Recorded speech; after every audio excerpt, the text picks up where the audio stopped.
মোহাম্মদপুরের মতো একটা এলাকা যেখানে বহু বছর যাবত একটা আমি বলবো যে অপরাধীদের অভয়ারণ্য হয়েছে, সেটা ওভারনাইট নির্মূল করা সম্ভব হচ্ছে না। মোহাম্মদপুরে আর একটা চিন্তার ঘটনা হয়েছিল, ওইখানেও এক ভদ্র মহিলার ব্যাগ ছিনিয়ে নেওয়া হয়েছে।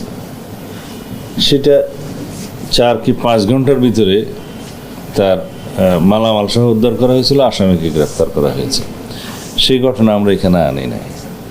এরকম প্রতিনিয়তই আপনারাই মিডিয়ার মাধ্যমে এগুলো প্রচার করেছেন, এইভাবে সর্বত্র করা হচ্ছে। কিন্তু ওভারনাইট মোহাম্মদপুরের মতো একটা এলাকা যেখানে বহু বছর যাবত একটা আমি বলবো যে অপরাধীদের অভয়ারণ্য হয়েছে, সেটা ওভারনাইট নির্মূল করা সম্ভব হচ্ছে না। তবে আমরা কিছু পরিকল্পনা নিয়েছি, সেটা এখানে আমরা এখন বলতে চাই না, ফাঁস করতে চাই না।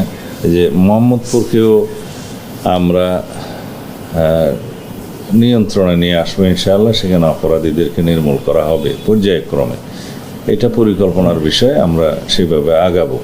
তবে এই বিষয়গুলো আমরা অ্যাড্রেস করছি, যেটাই আমাদের নজরে আসছে, যেটাই থানার মধ্যে রিপোর্ট করা হবে বা মামলা করা হবে বা গণমাধ্যমের মাধ্যমে সোশ্যাল মিডিয়ার মাধ্যমে যেটা আমাদের নজরে আসবে, সেগুলো আমরা তাৎক্ষণিকভাবে আমরা অ্যাড্রেস করব।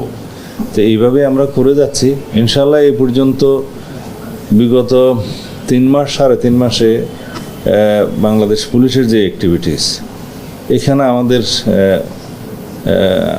আনন্দিত হওয়ার অনেক বিষয় আছে।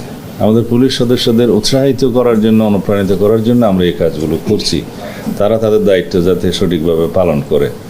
তবে 2-1টা ঘটনা যদি তাৎক্ষণিকভাবে অ্যাড্রেস নাও করা যায়, সেটা আমাদের তদন্তের মধ্যে থাকবে এবং সেটা যথাসময়ে সেটা অ্যাড্রেস করা হবে।